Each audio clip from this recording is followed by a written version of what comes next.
हम क्यों बीजेपी में जाए, हमने तो जेल कर दिया था। Chief minister doesn't consult anybody other than the cabinet. वो उसमें इतनी गलतियां हैं कि मैं बयान नहीं कर सकता। अगर मुझे वो दोस्त कहता है, दोस्त ऐसी बातें लिख नहीं सकता।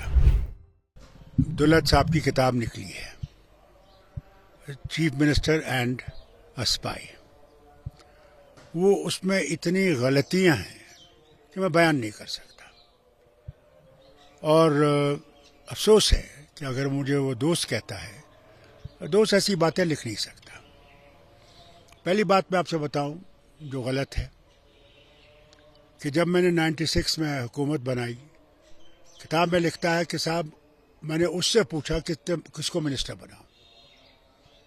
वो किताब में लिखता है मैंने कहा छोटी हुकूमत बनाना।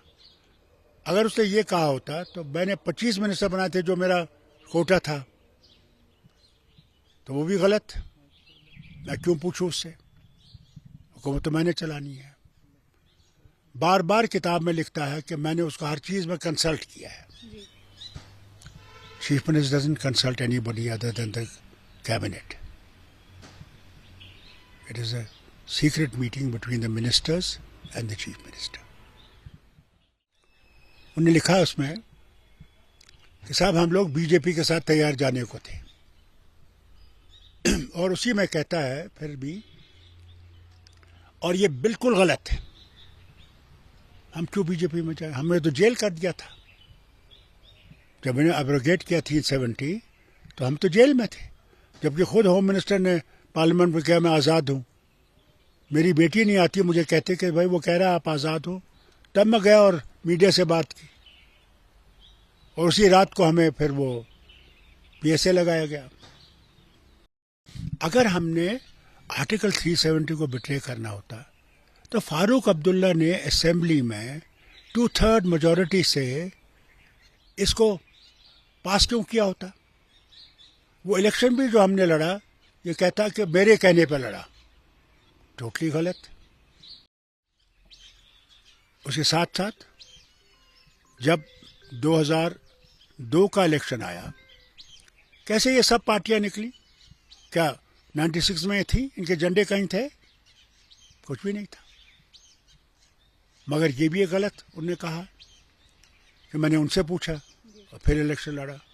बिल्कुल गलत। कई इसकी किताब में, मैं अब क्या बयान करूं, हर जगह कोई ना कोई चीज़ में ये दिखाता कि यही मुझे बोलने वाला था। मुझे अफसोस है कि अगर अपने आप को मेरा दोस्त कहता है, मगर ये किताब बिल्कुल गलत है। इसमें कई चीज़ें इसने वो लिखी हैं जो जिनमें कोई सच्चाई है ही नहीं। क्या आपको पता थी इस बारे में? कोई भी पता नहीं थी। जब हम इनसे मिले, शुक्र है क्या नाम है इनका, मसूदी साहब, जो हमारे मेंबर पार्लियामेंट थे, हसनैन मसूदी साहब, जज साहब, वो भी साथ थे।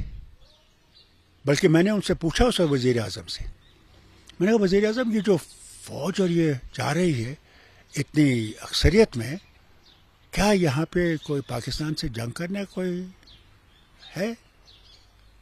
खामोश रहे, कुछ नहीं कहा। उसमें हमें लगा ही नहीं कि 370 का कोई भी मसला होगा। अगर हमें पता होता तो क्या हम उसके ऊपर शोर नहीं करते बाहर आके? मेरे जब प्रेस मिला, मैं उनसे नहीं कहता, बिल्कुल नहीं पता था। मैं तो यहाँ घर आया था एक दिन के लिए, उन्होंने बंद कर दिया मुझे, और मैं तो इसीलिए प्रेस के पास गया उस वक्त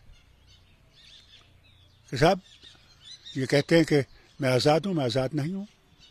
और फिर आपने खुद देखा कि कितने महीने हमें यहाँ मुझे जेल में रखा, यहाँ घर में कैद रखा, और उमर को वहाँ हरी निवास में रखा, सॉलिटरी कन्फाइनमेंट में। तो कहाँ सच्चाई है इसमें? अगर इसमें सच्चाई होती तो फिर हमें बंद क्यों करते? और फिर मैं जो गुपकार वो जो है अलायंस बनाई, उसका मकसद क्या था?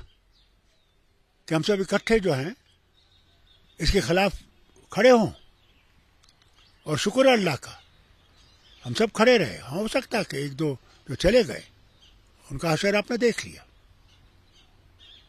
मगर हम लोग खड़े रहे, आज भी खड़े हैं उस अलायंस के साथ।